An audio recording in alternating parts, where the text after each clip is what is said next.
రోషయ్య గారిని చూసినాం, వైఎస్ రాజశేఖర రెడ్డి గారిని చూసినాం, కిరణ్ కుమార్ రెడ్డి గారిని కూడా చూసినాం, ఈరోజు రేవంత్ రెడ్డిని కూడా చూస్తున్నాం. 60 సంవత్సరాలు, మీరు ఒక 40 సంవత్సరాలు, తెలుగుదేశం వాళ్ళు 20 సంవత్సరాలు. ఉండిలో ఉన్న నిధులను మీరు తిన్నారు తప్పితే పులిహోర దద్దోజనాలకు ఎప్పుడు మంత్రి వచ్చినా పులిహోర దద్దోజనం తినిపోయారు తప్పితే ఏనాడైనా మీ ప్రభుత్వ ఖజానా నుంచి ఏకాన పైసలు ఖర్చు పెట్టిన 60 ఏకాన పైసలు మీరే సాక్ష్యం చెప్పండి. ప్రభుత్వ చంద్రబాబు గారి పీరియడ్లో అప్పుడు కరువు వస్తే ప్రభుత్వ నిధులే కొన్ని రోజులు తీసుకొని మళ్ళీ తర్వాత చెల్లించారనుకో దేవస్థానం నుంచి. ఈ ప్రభుత్వ నిధులే దారి మళ్ళీ, ఈ దేవస్థానం నిధులే దారి మళ్ళీ భక్తులు వేసిన గుడిలో వేసిన నిధులే చేశారు.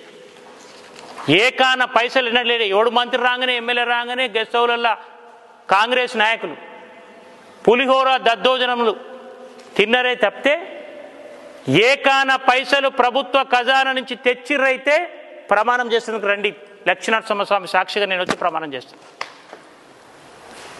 కేసీఆర్ గారు ముఖ్యమంత్రి అయిన తర్వాత ఈ తెలంగాణ రాష్ట్రంలో ఒక పుణ్యక్షేత్రం తిరుపతిలాగా మనకు కూడా ఒకటి ఉండాలని చెప్పి, గొప్ప పుణ్యక్షేత్రం వెలదిల్లాలని చెప్పి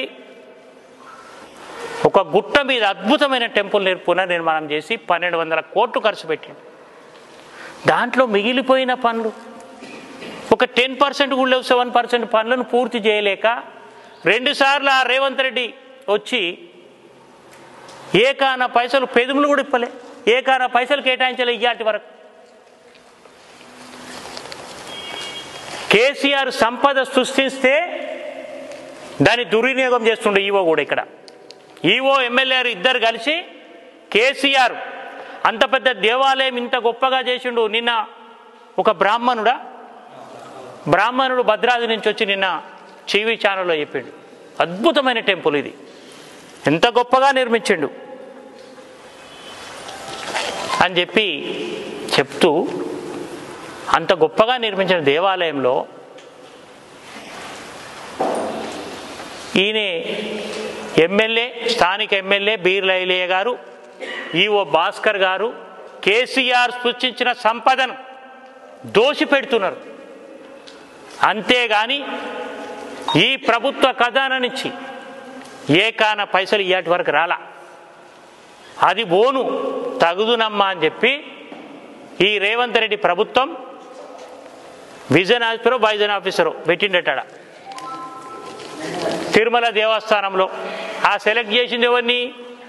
ఆంధ్రోని, గణేష్ అని ఆంధ్రోని సెలెక్ట్ చేసి ప్రభుత్వం నీ నుంచి, నీకు వానికి చుట్టం కాబట్టి చంద్రబాబు నాయుడికి నీ ప్రభుత్వం నుంచి 1 లక్ష ఇస్తావా, 5 లక్షలు ఇచ్చుకో, నాకేం అభ్యంతరం లేదు. కానీ నువ్వు రూపాయి ఏకాన పైసలు పెట్టనోనివి, ఈ సంపద మా యాదగిరిగుట్ట ప్రజల సొమ్ము దోసుకపోవడానికి కంకణబద్దులై ఆయన 1 లక్ష రూపాయల జీతబట దేవస్థానం ఇవ్వాలట. ఇదెక్కడ న్యాయమండి? ఈ ప్రతినిధులు ఏం చేస్తున్నారు? కోమటిరెడ్డి వెంకటరెడ్డి గారు చాలా మాట్లాడతావు కదా, నువ్వెవరో చేసినవా? పులిహోర దద్దోజనం తినబోతే నువ్వు దద్దమ్మవే, నీ ఐలయ్య గారు కూడా దద్దమ్మనే. ఎదిరించండి. ఒక ఆంధ్రోనికి మా పైసలు ఎట్లా తీసుకుపోతారు? 1 లక్ష రూపాయలు ఎందుకు ఇవ్వాలా మేము? దయచేసి అది విరమించుకోవాలని చెప్పి కమిషనర్ కూడా మా నాయకులు కలిశారు. ఇప్పటికి కూడా హెచ్చరిస్తున్నాం, మా దగ్గర నుంచి డబ్బులు ఇవ్వద్దు.